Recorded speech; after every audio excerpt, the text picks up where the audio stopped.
If you're looking to get into product management in tech, this video is for you. In today's video, I'm going to be sharing tips for getting into one of the most sought after APM programs as someone who successfully got into the APM program. I've gotten interviews for several APM programs, so big tech companies and even startups. So a lot of the tips that I'm going to be sharing in this video are going to be useful for the other APM programs, even if you're not applying to the Shopify APM one specifically. What's up, everyone? Welcome back to my channel. I'm Toby, and on this channel, I share topics related to wealth building, such as real estate, personal finance, and I also share product management and tech career related content. So please don't forget to smash that like button if you find this video helpful. Don't forget to hit the subscribe button if you aren't subscribed already. Leave comments, share this video, and all of that fun stuff. I'd really appreciate, as it really helps my channel. Quick disclaimer before I dive into the video: everything I share in today's video is my personal opinion and not that of my employer. So I'm going to break this video into three categories. The first one will be a quick overview of the Shopify Apprentice Product Management Program, which is the APM program. The second will be my application process as someone who tried to get in the first time, failed, and got in the second time. And the third one would just be tips for success if you're someone who wants to apply for this program. You've likely heard of the program, but if you haven't, here's just a quick tear there about the program. It is a 12-month paid program and it is a rotational program. So in the 12 months, you have the opportunity to work in two different business areas. Getting into product management can be challenging because you see a lot of jobs require 5 years of experience. But with this program, you get the opportunity to learn product management and deepen your product craft by learning on the job. Just an FYI, to be eligible to apply for this program, you must actually live in the US or in Canada. One last thing to note is that a full-time offer isn't guaranteed with this program after 12 months, but it is a great way to break into product management if you've been struggling with finding a way to break into this role. I'm going to put a link to the APM program in my description box, so make sure you check it out. And if you happen to be watching this video in January 2024, then you're lucky because Shopify is currently hiring for their APM program and application closes on January 16th. So ensure you apply quickly. And if you miss it, or if you're watching in the future, then keep an eye on their APM program page because they may actually higher in the future. As someone that has been through this program, I wanted to share the benefits and opportunity that this program has offered me if you're still on the fence about the program. So I'm just going to summarize 4 key highlights for me. The first one is it has given me the opportunity to work on high impact projects. So there are no starter projects, you actually jump right in. I feel like this is unlike other APM programs where as an APM you only work on like a very tiny feature during your rotation, but here you can work on very large complex projects and you have that opportunity to deepen your product craft. Because of this program, I was able to own and ship impactful work that makes my resume very juicy. So I really appreciate that. The second one for me is accelerated growth. This program really challenges you and pushes you to bring out your best and really deepen your product craft and learn quickly.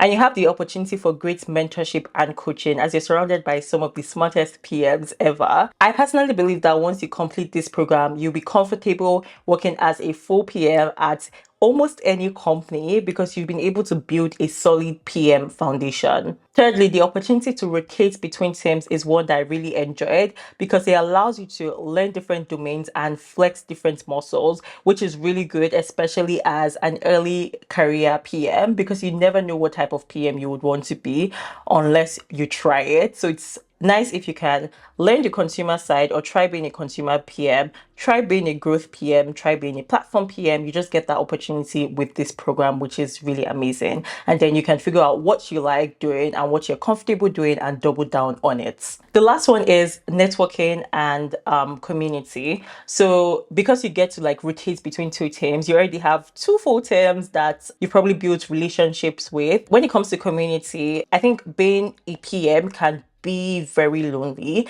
especially as an early career stage PM. So it's always a bonus to have an APM cohort of people who are currently facing the same challenges as you in this product management journey. So you can share resources with each other, help each other, have like vulnerable conversations and really relate with each other, because sometimes you're in the trenches, I won't lie. And that community is really needed. My colleagues in my cohort really made the APM program an amazing experience for me. I don't know how it would have gone if I was the only one. It would have been the ghetto. Like, yeah, I don't know how I would have survived. It is really good because I have those career friends, and some connections even turned to deeper friendships. So let's talk about my journey navigating the APM application process. So just a quick fun fact, I had actually applied for the spring 2022 cohort, and I didn't get it. I didn't even get past the application stage. Like, I didn't get an interview. Yeah, I didn't get an interview. They sent me the rejection email. I think it was like 2 days after or 3 days after, something like that. And I was just like, yeah, you lose some, you win some. And that was like an L for me. And after a few months, they were hiring again for the winter 2023 cohort, and I applied.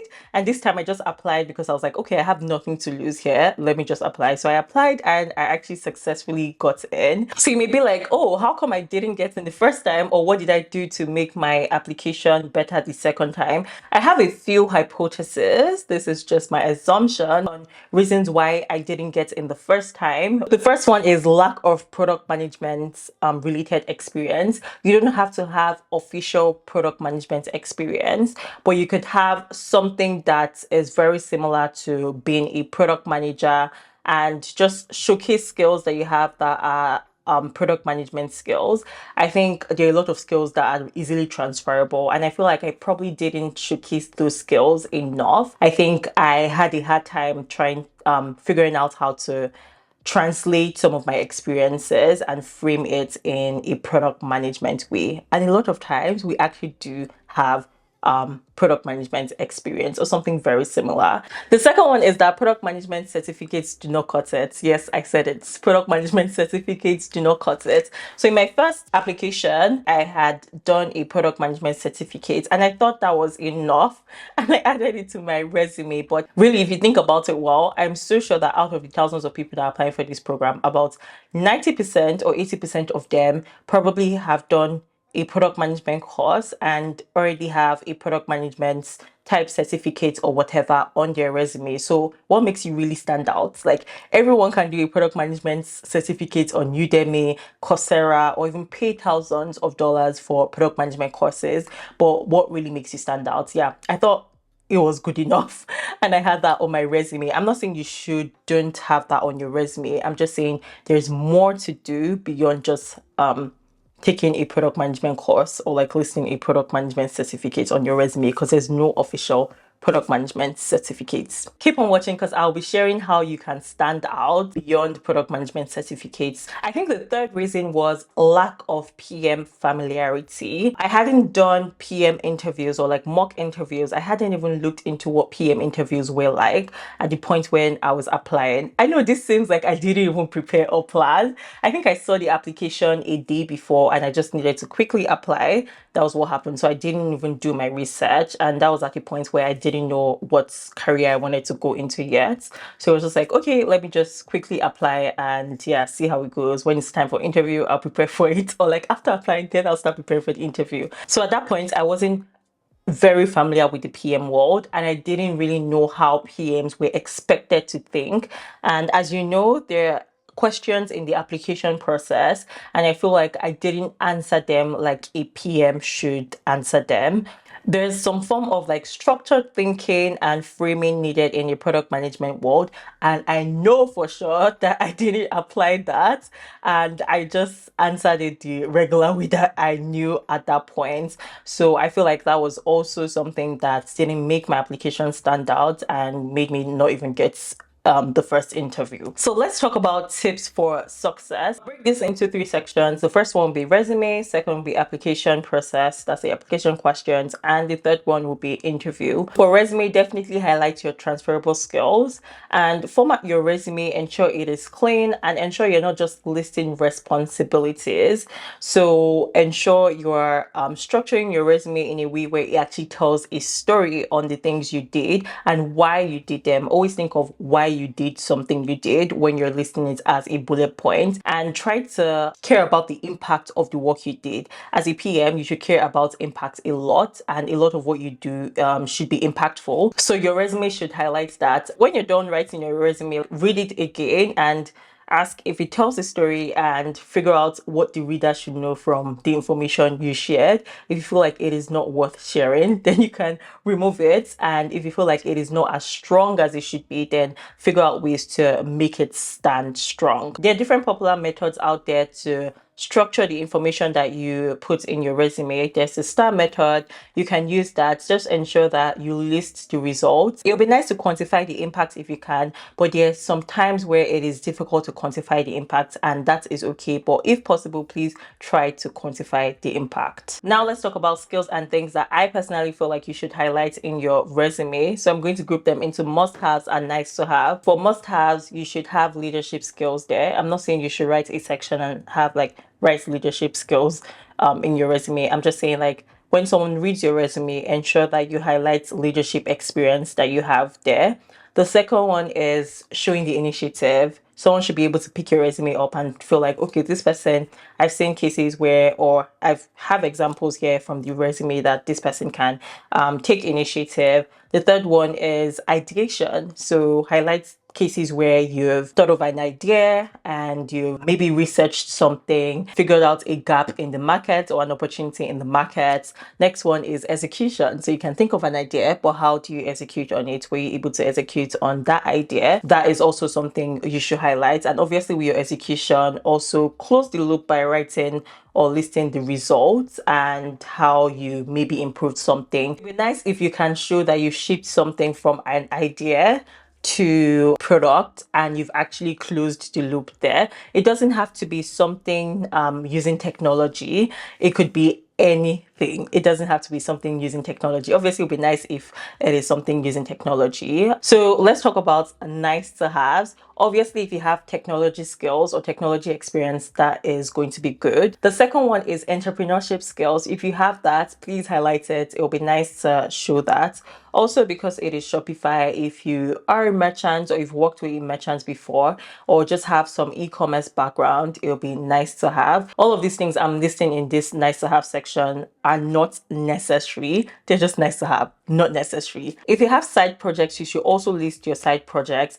A lot of the times, your side projects are actually things that can really help you highlight your PM skills, and you can frame it in a way where it's like you were the PM for it, if it's something that actually aligns with that. So in summary, try to tailor your resume to what they're looking for. They've done a pretty good job at explaining what they're looking for in the application. So try to showcase those skills, understand PM skills, and look for examples that you have. Showcase your abilities and try to sell yourself and your abilities in your resume. Let's dive into application. For your application questions, try to answer it like a PM. Try to have a clear structure and ensure you're communicating effectively. Think of how you want to structure your answer. Don't just like write whatever and dump it there and submit it. Try to structure it, which is really important. Here are some key things you should think of while answering your application. Ensure that your application answer highlights like your problem. You don't need to like state it clear that this is the problem, but just ensure that if someone is reading, they can figure out what the problem is, what the solution is, your goal, metric, KPI, whatever, trade-offs if applicable to the question, influencing others if applicable to the question, and just even cases of you truly understanding the impact of something if that is applicable to the question. Also ensure that from your answers, someone can tell that you are a doer, you are a builder, and you are willing to get things done. You're literally willing to roll up your sleeves if you need to get things done. Let's talk about interviews. I have a video on resources that helped me to transition into product management, and a lot of the resources I shared there are things that would help you towards preparing for PM interviews as well. So I'll link it here and also link it in my description box.